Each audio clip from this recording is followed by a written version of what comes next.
Les moins de 60 kilos, nous allons accueillir, venu d'Amiens, dans le coin rouge, Elias Camfoy. C'est déjà reparti. L'entrée d'Elias Camfoy.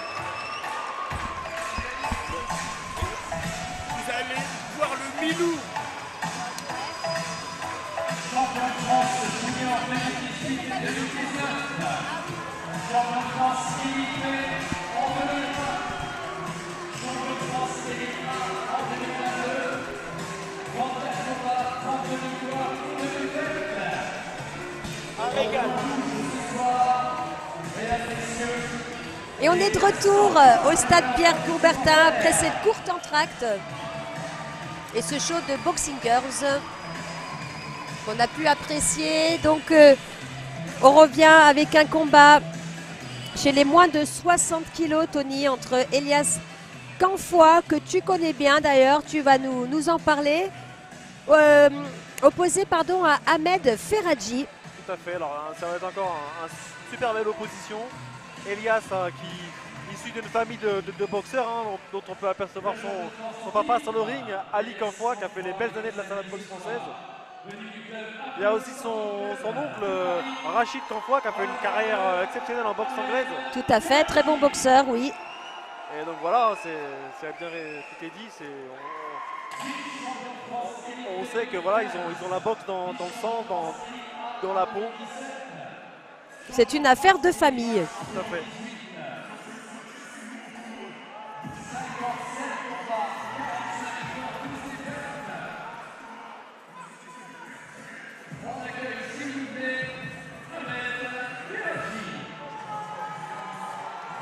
Et donc je rappelle que Elias Camfoy, son palmarès, c'est 34 combats, 32 victoires. Seulement 2 défaites. 4 victoires par hors combat. Il a été champion de France Élite A 2022. Il a été champion du monde en 2019. Et donc il est opposé à Ahmed Ferradji qui vient tout juste d'investir le ring. Ahmed, donc 57 combats, 45 victoires, dont 13 par hors combat. Lui aussi a été champion de France Élite A en 2018.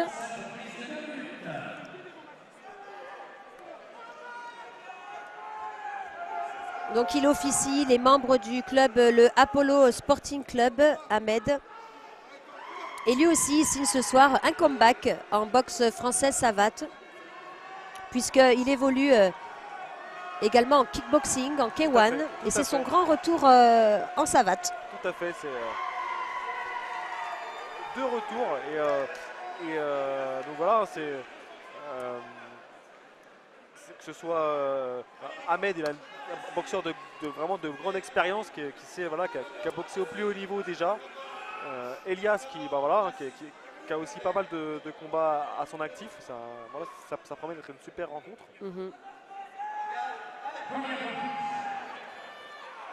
Elias qui est licencié du côté d'Amiens, dans la Somme.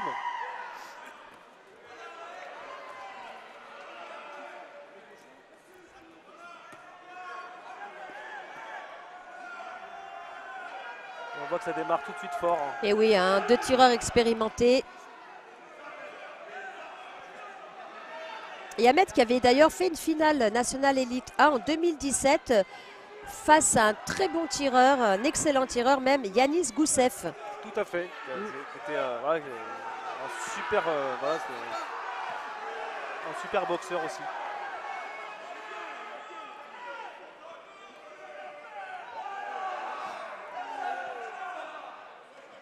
Donc là, Elias, on peut dire sur cette première partie de première reprise, il a l'avantage de l'explosivité, je dirais.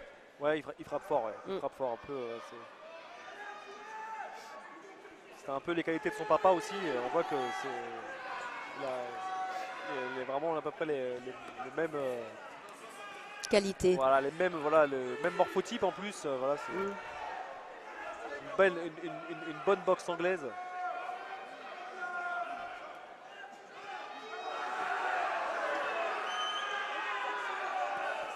On va voir son travail au visage, au corps, sorti en jambes.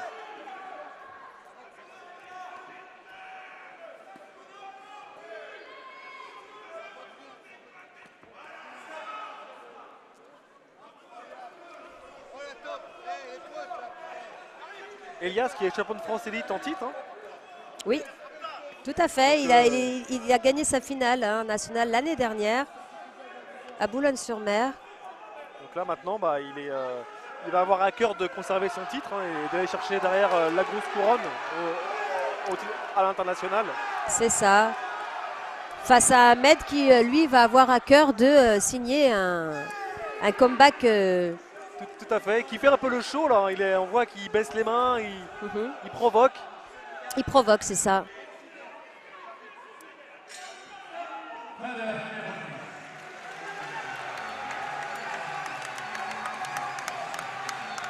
Belle première reprise des deux boxeurs avec Elias très très proactif qui est allé le chercher. Maintenant Ahmed, voilà, il est là, il riposte, il montre qu'il est présent. Et on peut le voir au niveau des statistiques. Alors ils ont touché le même nombre de fois. Exactement. 23 fois pour les deux. Donc Elias plus actif, qui a tenté plus de choses, mais finalement au niveau des touches c'est équivalent.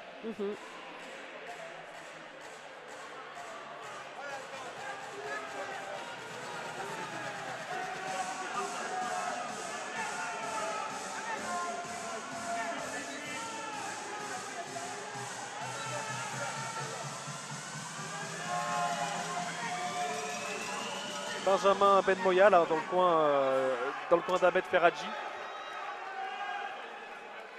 Allez, le public de Coubertin, ce soir, on encourage ces deux finalistes. Deuxième reprise. Ah, ça part tout de suite fort. Ah, et malheureusement un coup bas, involontaire. On a l'impression de revivre le combat précédent. C'était pas la deuxième reprise aussi? Un peu pareil, c'est un peu pareil en effet.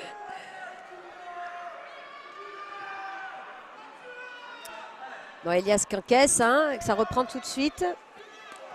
Belle tentative de fouetter visage de la part d'Ahmed. Et là on voit Elias qui tente de le coincer dans le coin et travailler avec ses poings pour sortir en jambes. Voilà, ça s'appelle construire son combat et aller chercher son... Et oui, et puis tactiquement c'est très beau ce qu'il fait Elias puisqu'il laisse déclencher Ahmed et il le contre et termine l'échange. Exactement, ça montre que qu'il réfléchit, quoi, qu'il boxe intelligemment. Fouetté bas intérieur de la cuisse. Il est plus dans une position de contreur, Elias, sur cette reprise. C'est ça, mais on voit qu'Ahmed a à cœur de passer la seconde. On voit qu'il est plus actif en point, voilà, qu'il a démarré plus fort tout de suite. Ah, je pense qu'il se dit qu'il est prêt physiquement, donc il n'y a plus qu'à y aller, quoi.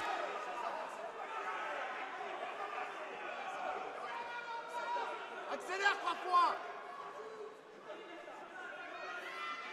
Et pour la première fois du combat, il le fait reculer. C'est tout à fait vrai ça, il le fait reculer. Pourtant il fait qu'avancer depuis le début Ahmed.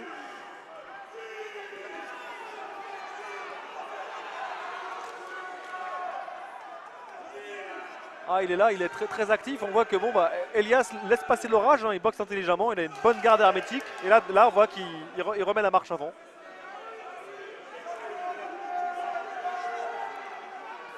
Voilà, est-ce qu'Ahmed aura justement les capacités physiques pour tenir le rythme qu'il a voulu imposer dans le début de cette deuxième reprise?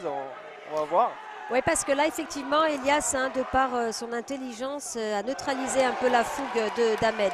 C'est ça, et là vient de nous fournir coup sur coup un superbe chassé tournant sauté qu'a touché, suivi d'un fouetté visage.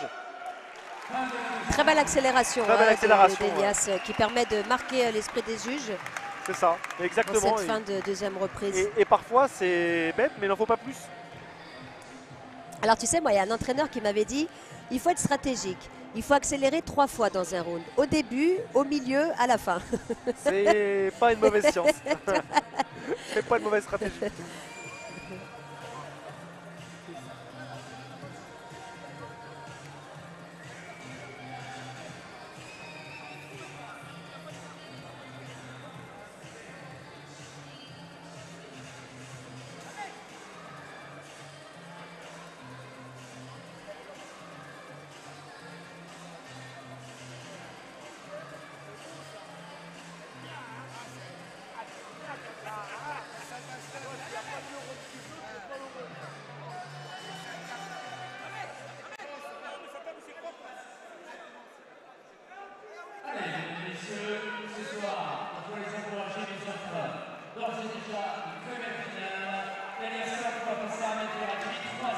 Allez, c'est parti pour la 3e reprise. Accélère, Elias. C'est vraiment, ça tient toutes ses promesses, hein. C'est très engagé de part et Ah d'autre. oui, oui, oui.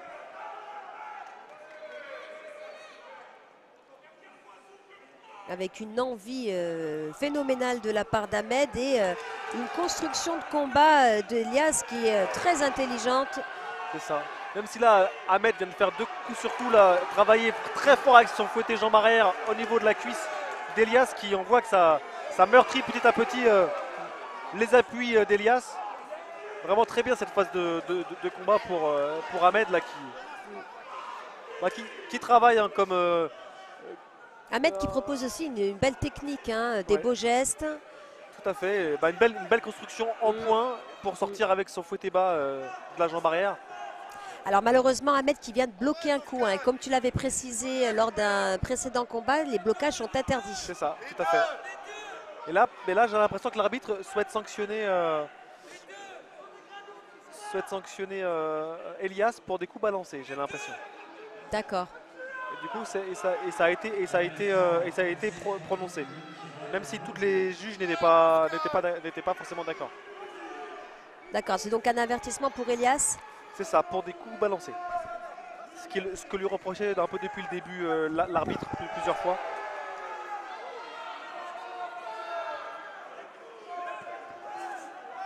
Et là, ce qui a aussi officié en K1, peut-être que c'est ça aussi, parce qu'en K1, on n'a pas Exactement. on n'a pas cette demande-là hein, d'armer Voilà, ses coups. exactement. Il n'y a pas cette obligation de. Donc des fois, on s'en mêle un peu les pinceaux. C'est ça. Même si Ahmed, lui, c'est un peu sa discipline de prédilection, hein, le C'est vrai. kickboxing. Oui, tout à fait, c'est vrai.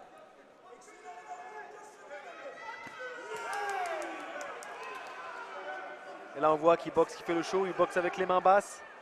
Attention, parce qu'avec quelqu'un comme Elias en face, ça peut faire mal. Il faut être sûr de soi. Effectivement, Ahmed hein, qui a un titre mondial en ISCA Tout à Pro fait. en K1, il à l'a fait. obtenu en mai 2018. Et il a également un titre européen ISCA Pro en K1. Donc, Ah oui, tout à fait, hein, c'est son truc. Hein. Oui. Il a d'ailleurs failli participer à un combat pour l'organisation Rising, qui est une très grande organisation japonaise. Exactement. Et bon, pour diverses raisons, ça n'a pas pu se faire.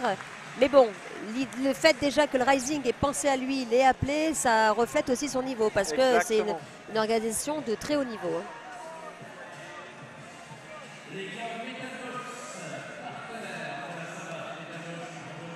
En tout cas, ça reste très très serré. Ça reste très serré, les deux se rendent coup pour coup. C'est Ça reste très serré et C'est- c'est un vrai régal à regarder.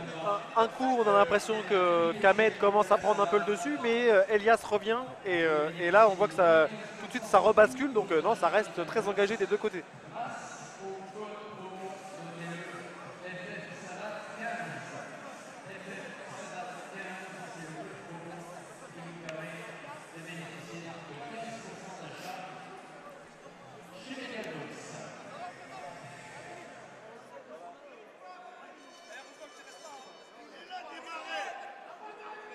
Allez, Philippe, c'est ça, va.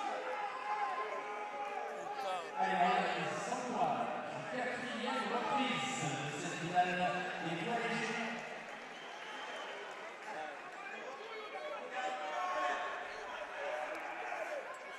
Ouais. Elias qui commence en point. Ahmed qui est remise en point. Et oui, on est dans l'avant-dernière reprise de cette finale chez les moins de 60 kilos. Serre-le, Elias. Et d'ailleurs Ahmed hein, qui a confié avoir s'entraîner tous les 6 mois en Thaïlande, au Tiger Muay Thai à Phuket, là où il a l'occasion de mettre les gants avec Anissa Meksen. En effet, c'est vrai, c'est vrai. C'est pour ça que voilà, hein, il maîtrise vraiment bien toutes les disciplines pugilistiques. Oui. Il est vraiment à l'aise partout. Et Allez, Elias. là, on voit qu'il est actif. Hein, il est actif. Elias reste dangereux, mais Ahmed, voilà, on voit qu'il en a encore, sous la semelle. Même si là, il boxe plutôt intelligemment, Elias, avec ses chassés. Et ses sortir en ligne basse.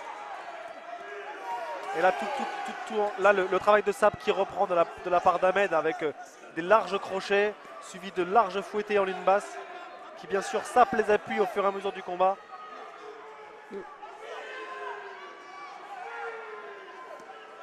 Et toujours hein, ces échanges de coups de pied en ligne basse. Il va falloir que Ahmed se méfie parce que voilà, l'arbitre commence à l'avoir dans le collimateur pour des coups un peu hors distance ou un peu balancés également.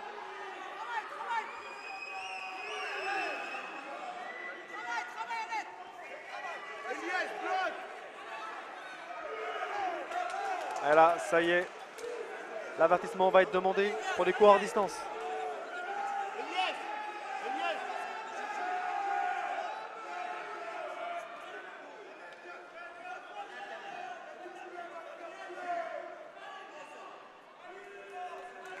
L'avertissement est prononcé. Du coup, ils se retrouvent avec un avertissement chacun, ce qui remet les compteurs à zéro. Oui, Voilà. c'est ça.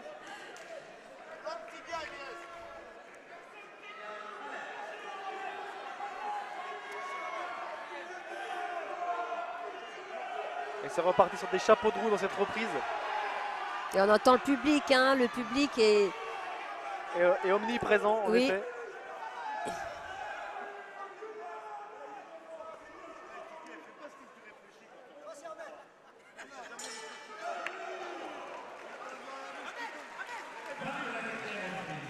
Encore une reprise très très engagée de part et d'autre. Ça promet pour la dernière reprise. Ça promet pour la dernière. Franchement, là, je ne saurais pas donner de pronostic. Idem. Bonne chance aux juges. Bon courage.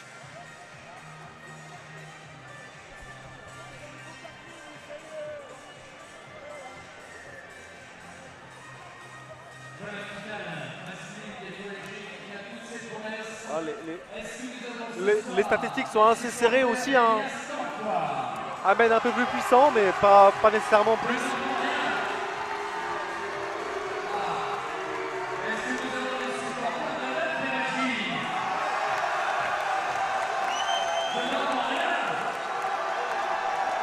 Ahmed qui est venu avec son public, voilà. Oui, effectivement, mais ça fait vraiment, c'est très agréable hein, pour les tireurs, les tireuses d'être soutenus comme ça par un public.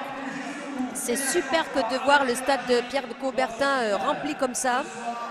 Ah, c'est vraiment, ça fait plaisir de renouer avec le public de Coubertin qui est, je le rappelle, l'antre de la savate boxe française. Hein. Il y a les plus beaux combats ont lieu ici hein, de l'histoire. Hein.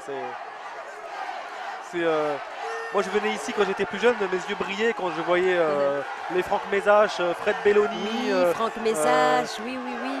Qu'il y avait Kamel Chouaref, etc. Voilà, des super boxeurs.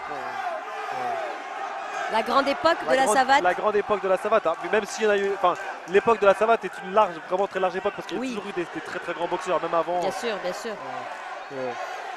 Quand on repense aux Paturel, etc., qui ont marqué aussi l'histoire, il y a tellement de. Gilles Le Digou, on peut en citer tellement comme ça. Et puis ensuite, il y a eu ta génération avec toi. Et puis je dois aussi, en tant que stéphanoise, faire un big up aux frères Carbone, Romain et Richard, qui ont été aussi de grands athlètes hein, de l'équipe de France de savate. C'est ça.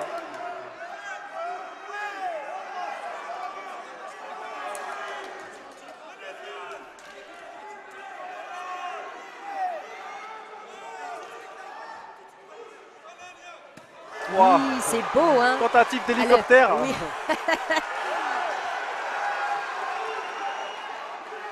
C'est beau hein, de voir des prises de risque, des tentatives comme ça en finale, Tony. En effet, ça montre qu'ils ont toute confiance en leur style, en leur boxe et qu'ils veulent voilà, impressionner et puis faire le show pour le public. C'est super important.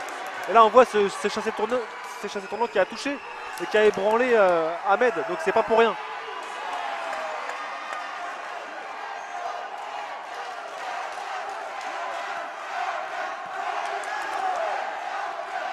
Voilà, Ahmed qui tente de varier les hauteurs avec ses sorties en jambes.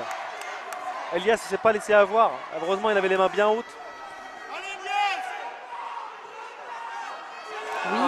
Un superbe chassé frontal hein, qui a surpris Ahmed.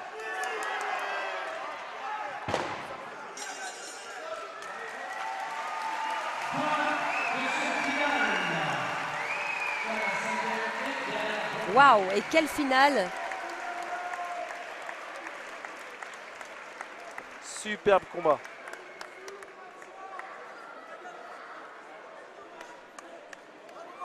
Ah oui, hein, merci messieurs.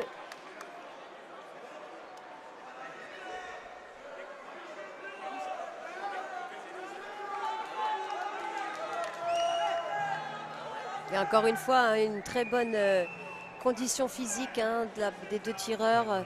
Tenir un rythme effréné comme celui-là sur 5 reprises de 2 minutes, donc au total 10 minutes. Chapeau, bravo. Ah bah c'est sûr, hein, pour tenir un tel rythme, ça demande une préparation exemplaire et là, on peut être sûr qu'ils voilà, qu'ils se sont préparés en conséquence. Mhm.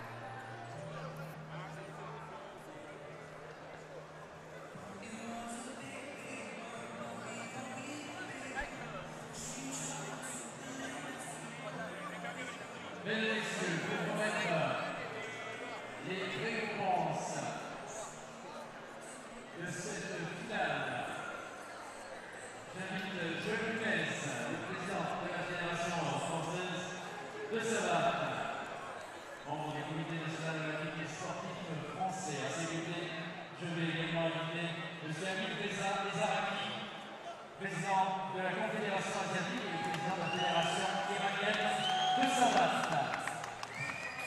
Nous rejoignons également Brigitte Henriquez, présidente du Comité national olympique et sportif français, ainsi que Florence Suire, multi-championne du monde de savate. Venez nous rejoindre.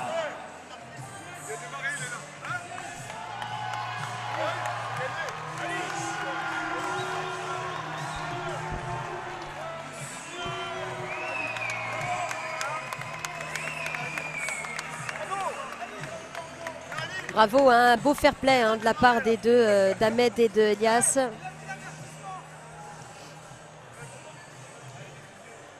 Donc on peut apercevoir sur le ring Brigitte Henriquez,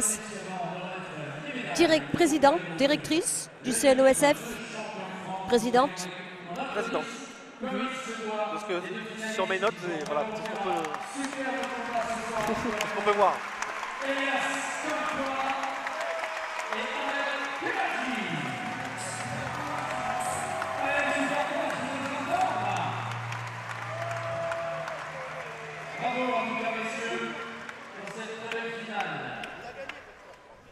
La présence de Florence Suire, une grande championne de savate boxe française. Dans un instant donc, Elias Canfois va-t-il conserver son titre de champion de France ce soir à Paris?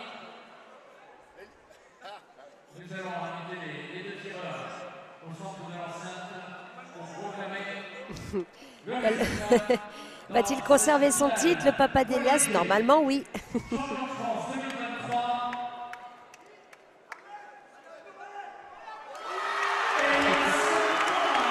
Elias Canfois qui conserve son titre.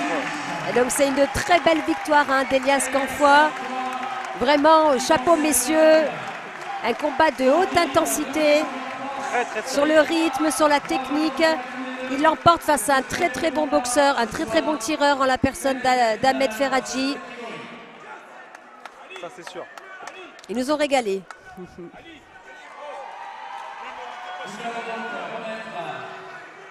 Les médailles d'or et médailles d'argent, bien entendu. En tout cas, félicitations aux deux tireurs, hein, ils ont vraiment été excellents ce soir. Et puis, Bon, vraiment, honnêtement, j'aurais pas été capable de Départager. ouais, genre, ça aurait été vraiment compliqué. Il a vraiment, c'était vraiment très serré.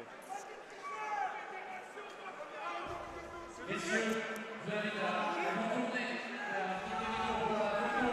Voilà. Avec les invités, maintenant, mettez-vous avec les. Oui, mettez-vous avec les tireurs. Mesdames également. Voilà. Non, vraiment, et puis j'insiste hein, sur le fair play des deux, sur le très bon état d'esprit des deux tireurs. Un grand bravo donc à Elias Canfois, représentant.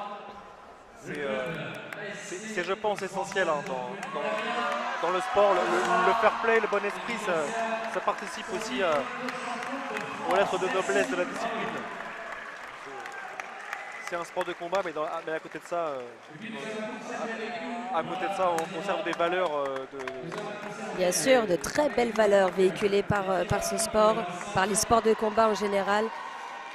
Pour moi, c'est l'école de la vie. Hein. Donne souvent cette image, mais c'est vraiment ce que je pense des sports de combat, c'est l'école de la vie. Les valeurs dont on nous demande de faire preuve, on les retrouve dans la vie tout au long de notre vie. C'est ça.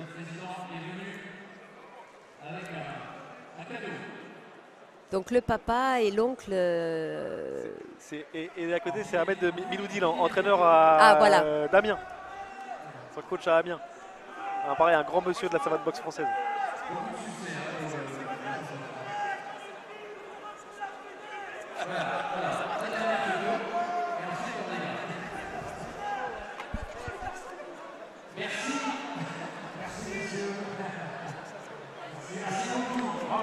Ah, ils en profitent, hein. C'est cette bonne guerre. Et là, après un combat comme ça, il méritait de pouvoir rester un peu plus longtemps sur le ring, sur l'enceinte.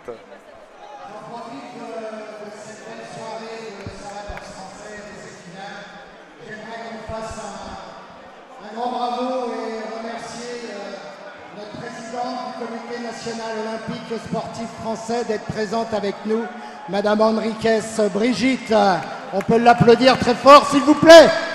Merci beaucoup d'être là ce soir. Et elle va juste dire un petit mot. Bonsoir à tous et à toutes. Vraiment, quelle magnifique finale avec un public incroyable qui a pu supporter nos deux boxeurs juste fabuleux. Et vive la boxe française et le sport, ça nous fait du bien. Merci beaucoup, Madame la Présidente, d'être là ce soir, bien entendu. Bien, c'est pas fini parce que je crois qu'il y a le président de la fédération iranienne de savate qui voulait te voir et qui voulait venir avec te rencontrer pour t'offrir un petit présent, qui vient d'Iran. Voilà. Voilà le cadeau offert par Monsieur Ezaraki, donc président Merci. de la Confédération asiatique. Et moi, j'ai voulu faire venir aujourd'hui Florence, parce que ceux qui ne le savent pas, eh ben, je vais leur apprendre. Il n'y a pas bien longtemps, elle a été récompensée par le ministère. Et alors, qu'est-ce que tu as eu comme belle récompense? La Légion d'honneur. Voilà. Donc, la Légion d'honneur que le ministère des Sports a donnée.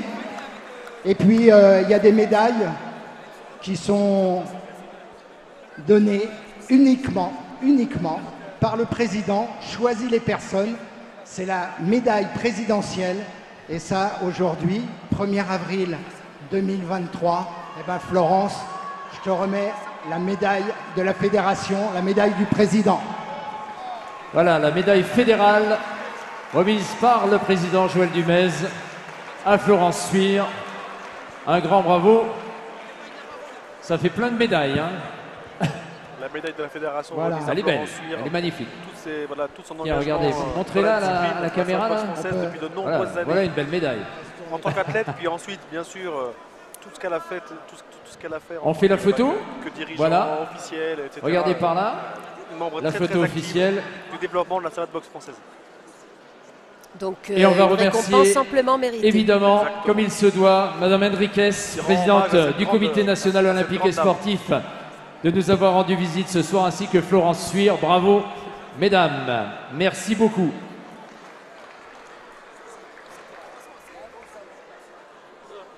Nous allons pouvoir poursuivre dans un instant.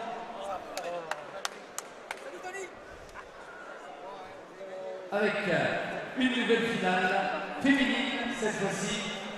La finale féminine des super mi-moyennes en moins de 75 kilos. Nous sommes partis pour cette finale avec la représentante de l'amicale laïque savate boxe française Briochine, c'est-à-dire de Saint-Brieuc, dans le coin rouge, Sarah Cossel. Place aux femmes maintenant, Tony, Et oui, avec une finale assez inédite, j'ai envie de dire, qui oppose Sarah Coster, âgée de 38 ans, face à Fanny Moreno, âgée seulement de 21 ans.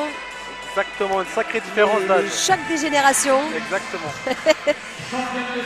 Mais l'âge, comme on en a parlé, toi et moi, l'âge ne veut absolument rien dire hein, dans les sports de combat. Tu connais d'ailleurs Sarah Foster qui s'élance, comme vous pouvez le voir, sur le ring. Ouais, Sarah Foster, en effet, que j'ai pu côtoyer en pôle, au pôle France à Châtenay-Malabry quelques années, qui ont boxé au même moment ensemble au pôle France, et puis là qui est devenue maman de jumelles, donc, de beaux bébés, et puis ensuite qui s'est blessée aussi, donc là qui revient après une longue absence.